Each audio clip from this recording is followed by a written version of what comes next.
Romanos capítulo 3, versículo de número 26. Mas para que o contexto fique claro, vamos ler a palavra de Deus desde o verso de número 21.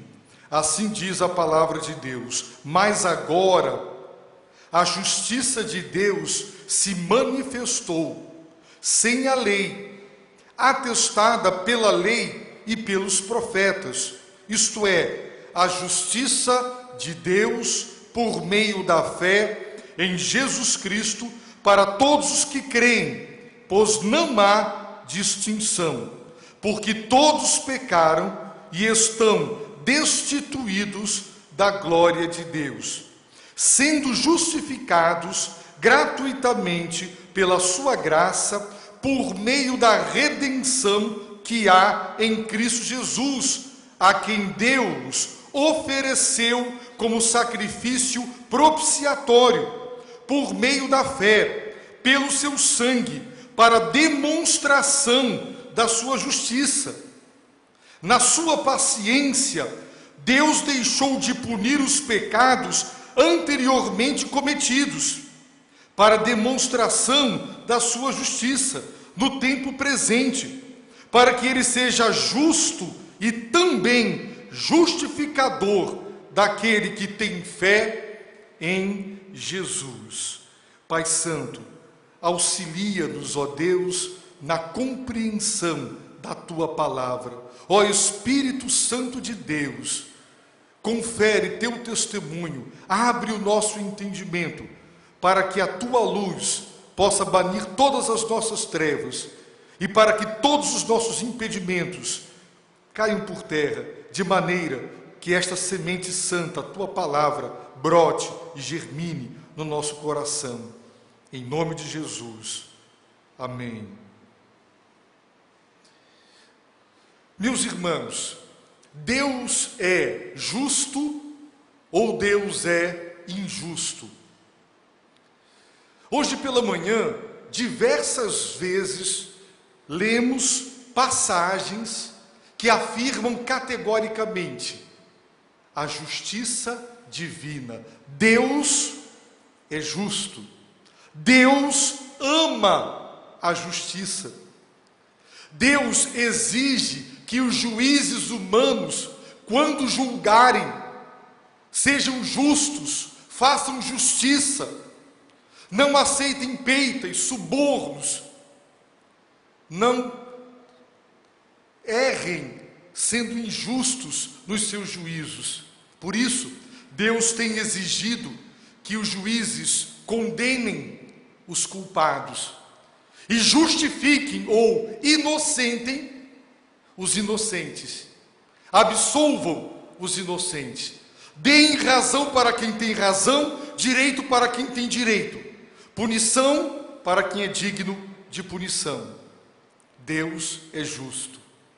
No entanto, Deus tem sido acusado pela humanidade de ser injusto.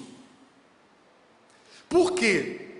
Porque existem muitas coisas acontecendo na vida das pessoas, na vida dos países, das nações e do mundo.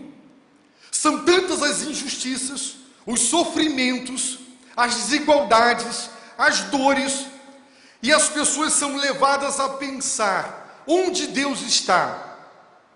Sendo Deus justo, não deixando Deus o pecado impune, porque a justiça exige que o pecado seja punido. Quando lemos a Bíblia, nós aprendemos que Deus é o criador das leis morais, dos 10 mandamentos, e que Deus não nos deu apenas esses preceitos ou mandamentos para seguir. Ele também fez promessas de abençoar os obedientes, os que observam a sua lei, os que obedecem a sua palavra. Mas também lemos na sua lei que ele prometeu punir os transgressores dos seus mandamentos, aqueles que desobedecem a sua palavra, que o desonram pela transgressão da sua lei. Portanto, o que é que se espera?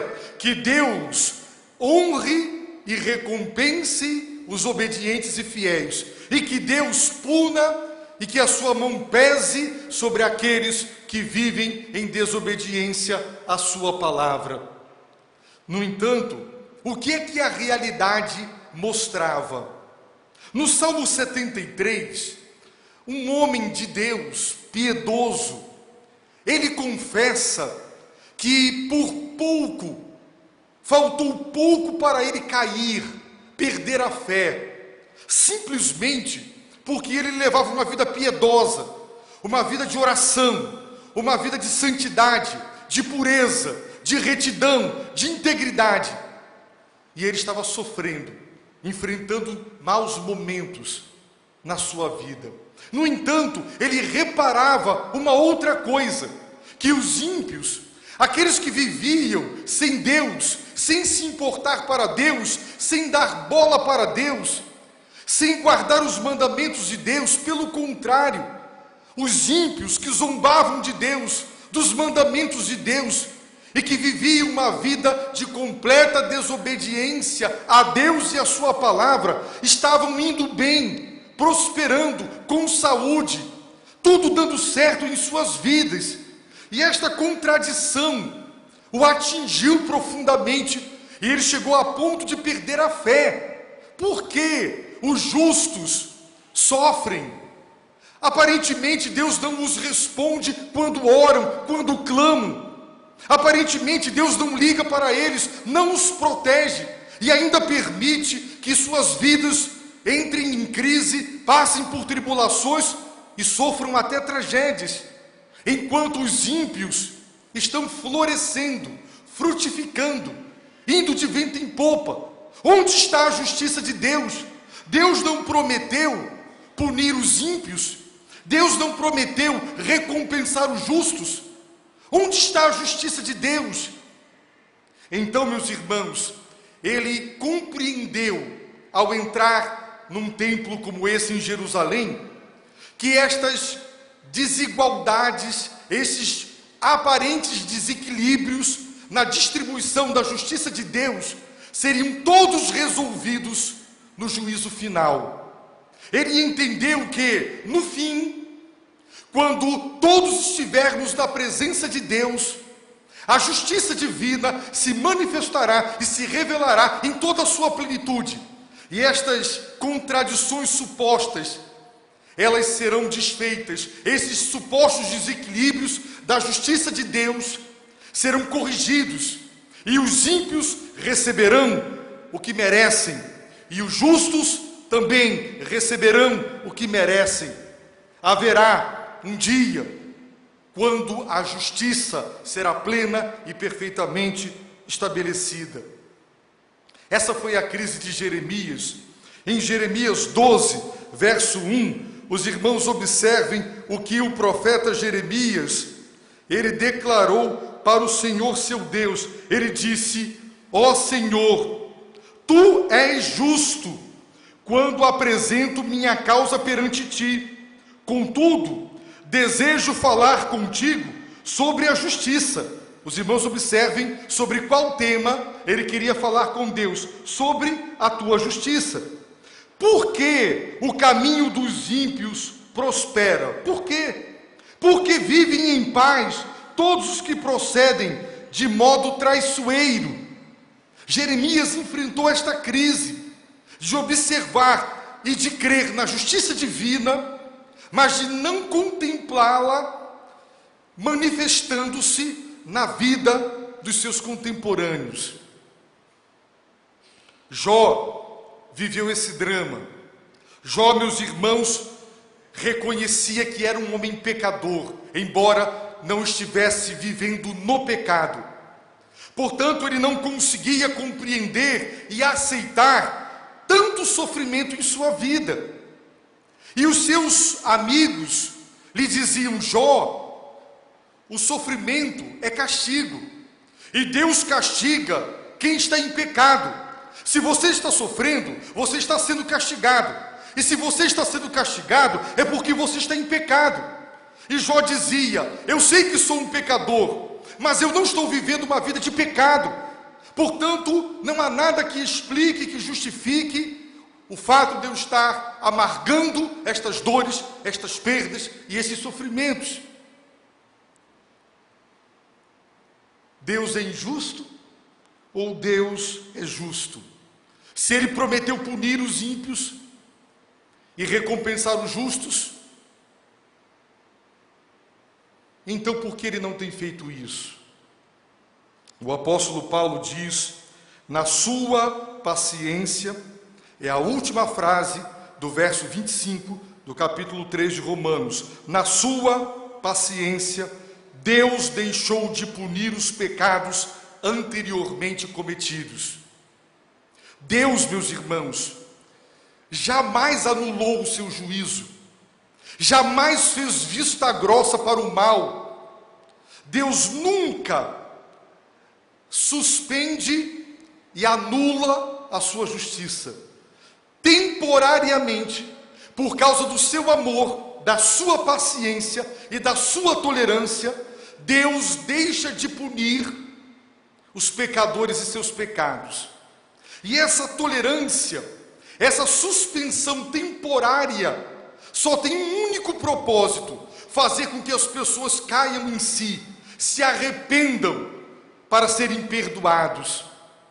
No entanto, Deus não poderia permitir que indefinidamente a humanidade prosseguisse pecando, fazendo mal, cometendo injustiças, sem serem devidamente punidos, antes do juízo final. Por isso, o apóstolo Paulo está dizendo que Deus ofereceu Jesus a si mesmo como sacrifício propiciatório. Quem ofereceu Jesus como sacrifício foi Deus. E Deus ofereceu o seu próprio Filho a si mesmo. Nós vimos que quando Paulo trata no versículo 24 do tema da redenção, que significa libertação mediante o pagamento de resgate, Deus estava tratando e lidando com o nosso pecado. Jesus pagou o preço do nosso resgate e nos libertou do pecado, da culpa do pecado, da condenação do pecado e do poder escravizador do pecado, porque Ele pagou o preço. Houve uma expiação, a remoção de nossa culpa e de nossa condenação. Mas há um outro problema: a ira de Deus, a reação santa de Deus diante do mal. Deus precisava ser propiciado. O problema para Deus nos perdoar não está apenas no nosso pecado, está em sua própria natureza. A natureza santa e justa de Deus exige que o pecado seja punido, porque Ele disse: obedeçam e eu abençoarei. Se não obedecerem, eu amaldiçoarei. E Deus não pode deixar a sua palavra cair por terra. Se Deus deixar de abençoar os que obedecem e punir os desobedientes, Ele se tornará injusto, deixará de ser Deus, entrará em contradição com o seu ser, com sua natureza e com seu caráter.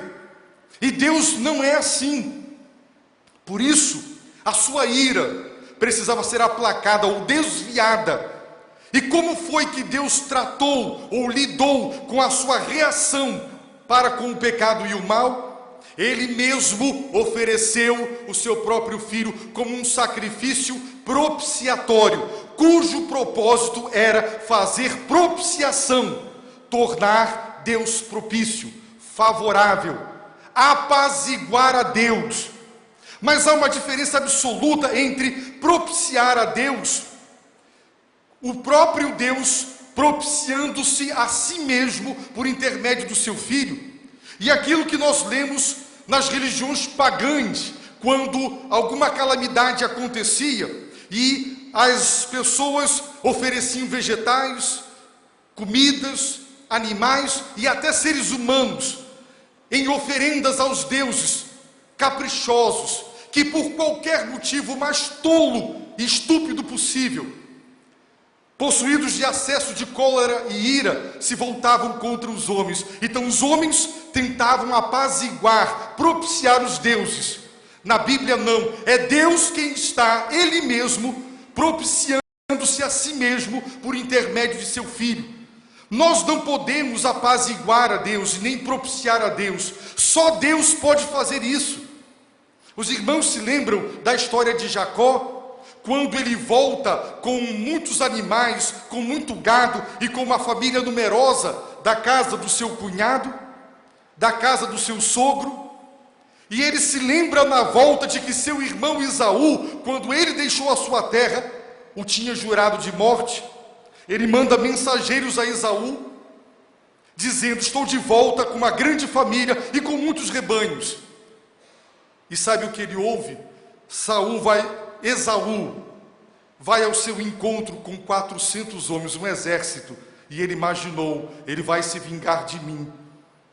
Esaú não deixou de me odiar, ele vai me matar. Então Jacó dividiu a sua família e os seus bens em partes, e ele mandava grupos pequenos para ir ao encontro de Esaú com presentes. E ele disse: eu vou aplacar Esaú, eu vou propiciar Esaú, eu vou torná-lo favorável a mim. Com esses presentes eu vou quebrantar o coração, eu vou comprar Esaú, eu vou torná-lo favorável a mim. Isso é a astúcia do homem que tenta com presentes aplacar a ira do seu inimigo. Mas será que nós poderíamos aplacar a Deus? O que é que nós poderíamos oferecer para aplacar a ira divina? Para apaziguar a Deus? Para que ele desvie de nós o seu furor santo? O que poderíamos fazer? Nada. Mas Deus mesmo se autopropiciou quando ele nos ofereceu Jesus. Sim, quando Jesus morre na cruz do Calvário e com seu sangue paga o resgate para a nossa redenção, a nossa libertação, e quando ele derrama o seu sangue para propiciar a Deus, sabe o que acontece? Diz o versículo 25, para demonstração da sua justiça. Quando Deus nos dá Jesus, na cruz do Calvário, Deus estava dando uma demonstração pública, histórica, notória da sua justiça. Por que foi necessário isso? Porque Deus, na sua paciência, deixou de punir os pecados anteriormente cometidos. Antes da vinda de Cristo, as nações fizeram barbaridades, e Deus não as puniu como elas mereciam. É verdade que a ira de Deus já estava se revelando de maneiras parciais e amenas. A ira de Deus nunca deixou de se manifestar na história das nações, mas não em sua plenitude fazendo justiça. Mas para que Deus não seja chamado de injusto, porque deixou de punir, como Paulo diz, os pecados anteriormente cometidos na cruz do Calvário. Todos os pecados que todos os homens cometeram antes da vinda de Jesus e depois da vinda de Jesus, todos os pecados foram punidos na cruz do Calvário. Deus fez justiça. Nenhum pecado ficou impune. Nenhum pecado cometido por nenhum homem deixou de ser justamente e devidamente punido. Só que Deus, na sua misericórdia, puniu o pecado humano no seu próprio Filho. Ele aceitou Jesus como substituto e sobre ele derramou a sua ira. A sua ira, que deveria ter sido derramada sobre os homens, ela foi derramada sobre o seu próprio Filho. Deus deu uma prova concreta, histórica e pública da sua justiça. Portanto, neste sentido, Deus não perdoa pecados. Deus pune todos os pecados. A justiça divina o impede de perdoar sem antes punir. Quando Deus perdoa antes de perdoar, ele já puniu aquele pecado. Todo pecado será castigado, e Deus castigou todo o pecado humano no seu Filho Jesus Cristo. Quando Jesus morre na cruz do Calvário, Deus está dizendo: eu sou justo, eu não deixei nenhum pecado impune, todos foram punidos. A humanidade não pode mais dizer Deus é injusto, porque ele tem deixado as pessoas viverem fazendo o mal sem puni-las. Deus puniu os pecados. Portanto, aquele que crê em Jesus Cristo como Senhor e Salvador, aquele que por intermédio da fé crê e se apropria através da fé deste sangue que propicia, deste sangue que paga o resgate, ele recebe da parte de Deus a sua justificação. Por isso, não há mais condenação para os que estão em Cristo Jesus. E para aqueles que não se arrependem, e para aqueles que não creem que Jesus é um redentor, é o propiciador de Deus, eles, no juízo final, irão amargar toda a ira de Deus. Paulo diz, meus irmãos, no capítulo 2, mas segundo a tua teimosia e teu coração que não se arrepende, acumulas ira sobre ti no dia da ira e da revelação do justo julgamento de Deus. Existem pessoas que estão agora cometendo o mal, pecando, sendo injustos, desonestos, e elas não estão sendo punidas por Deus em virtude do que fazem. E sabe como elas interpretam essa impunidade, entre aspas? Deus não está nem aí. Então, Paulo diz, eles estão acumulando ira, estão fazendo uma poupança de ira, porque não estão entendendo que se Deus agora não pune todo mundo, é porque Ele é misericordioso, Ele é tolerante, e Ele está esperando, mantendo a porta aberta da oportunidade, para que as pessoas se arrependam e sejam perdoadas. Mas as pessoas são cegas e tolas, e elas interpretam essa misericórdia, essa tolerância de Deus, como se fosse uma inação de Deus, como se Deus não fizesse mais questão de punir o mal. Não entendem a tolerância, não entendem a paciência divina, por isso prosseguem pecando e vão acumulando pecado sobre pecado, pecado sobre pecado, para no dia do juízo final receberem, na proporção dos seus pecados, a ira divina no dia da ira. Há um dia que a Bíblia chama de o dia da ira, o dia do justo juízo de Deus.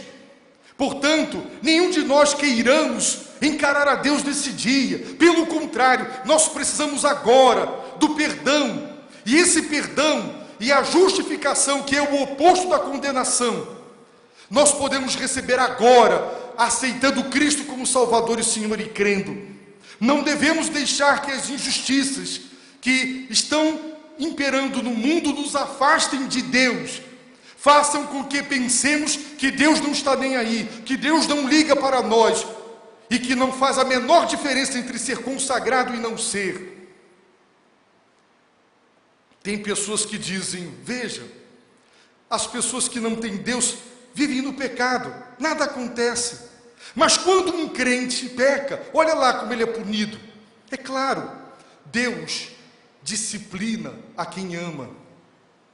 Quando Deus deixa alguém sem punição automática, imediata para os seus pecados, sabe o que isso revela? Aquela pessoa não é filha dele. Ele revelou que quem educa, quem ama educa, disciplina.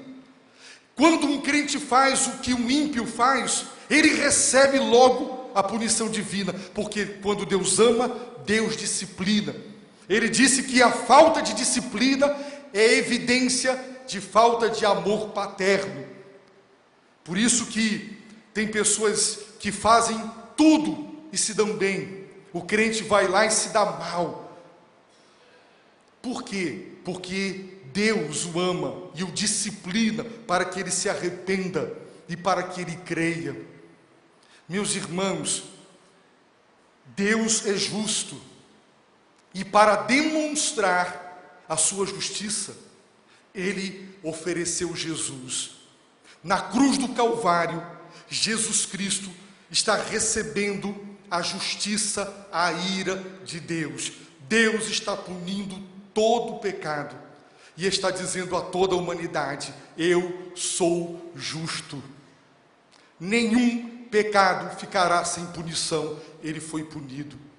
para aqueles que crerem em Jesus e amarem o Senhor e se arrependerem dos seus pecados e se unirem a Jesus, esse sacrifício os salvará da ira, os libertará do pecado e da sua condenação. Mas para aqueles que permanecerem na rebeldia, no pecado, eles encontrarão o justo juiz. Meus irmãos, nós lemos uma palavra muito interessante no livro de Atos dos Apóstolos. Diz assim: Deus não levou em conta os tempos da ignorância, mas agora ordena que todos os homens, em todos os lugares, se arrependam, pois determinou um dia em que julgará o mundo com justiça, por meio do homem que estabeleceu com esse propósito. E ele garantiu isso a todos, ao ressuscitá-lo dentre os mortos. Deus não levou em conta os tempos da ignorância, mas agora ele designou Jesus para ser o justo juiz. E a prova de que ele será o justo juiz foi que Deus o ressuscitou dentre os mortos. Portanto, se agora o homem não quer se encontrar com Jesus o Salvador, então o encontrará como justo juiz no juízo final, e receberá, porque o rejeitou como substituto e salvador, receberá a punição dos seus pecados. E o que eu lhe pergunto é: o que você prefere? Aceitar aquele que recebeu sobre si os castigos que os seus pecados são dignos, para livrar-se da punição de Deus e receber gratuitamente e graciosamente a eternidade, o perdão, a vida eterna? Ou você preferirá receber diretamente dele, como juiz, as punições dos seus pecados, sabendo que o salário do pecado é a morte eterna, a segunda morte, o dano da segunda morte, o inferno? Se você não quer receber a pena de morte, morte eterna, o inferno, então receba não a punição, a morte eterna, mas o Salvador, que recebeu em si a pena de morte. Ou você recebe o Salvador, que recebeu a sua pena, a pena de morte, ou você receberá a pena de morte, que você é digno, e eu também. Por isso, nós devemos adorar a Deus, porque Deus nos amou. Observe os atributos de Deus revelados na cruz. Quando nós olhamos para aquele rosto cheio de hematomas, ensanguentado, aquele corpo castigado, aquele episódio da cruz nos faz lembrar: Deus está dando uma demonstração pública da sua justiça, porque Ele está punindo no seu próprio Filho amado os meus pecados. Deus é justo. Mas ao mesmo tempo a cruz faz com que eu lembre: Deus é amor, Ele me ama tanto, que aceitou que Jesus assumisse o meu lugar e pagasse a minha pena. Como Deus é misericordioso, como Deus é bom. Por isso Ele ofereceu Jesus, e pelo seu sangue a redenção, pelo seu sangue a propiciação, ou seja, Ele desvia a ira de Deus, Ele nos salva da ira de Deus. E Ele deu uma demonstração de justiça, porque no passado Ele não puniu os pecados, mas na cruz Ele puniu. E quem não o aceitar receberá no juízo final a punição que é digno.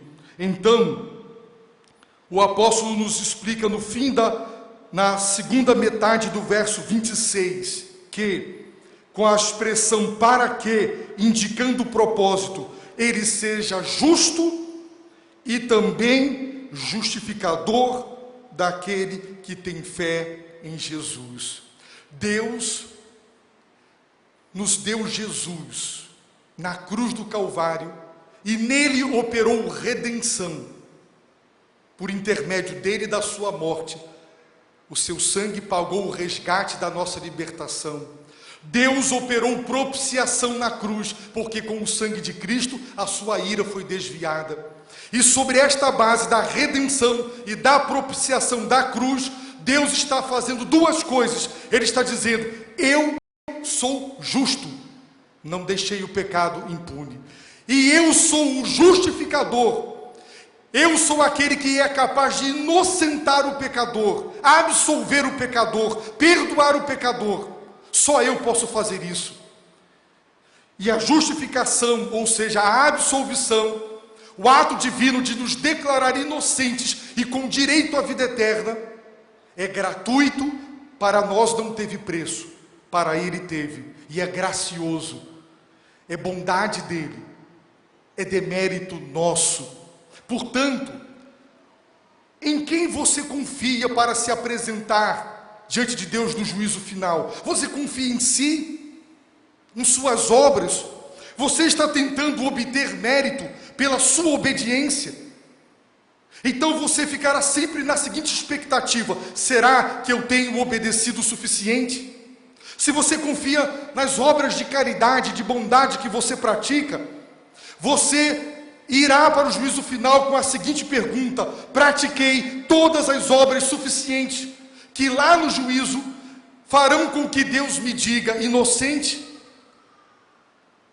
Quem tenta se justificar, ou seja, inocentar através da sua obediência à lei de Deus ou dos seus méritos, aguardará o juízo final para ouvir a sentença, que só podem ser duas: condenado ou justificado.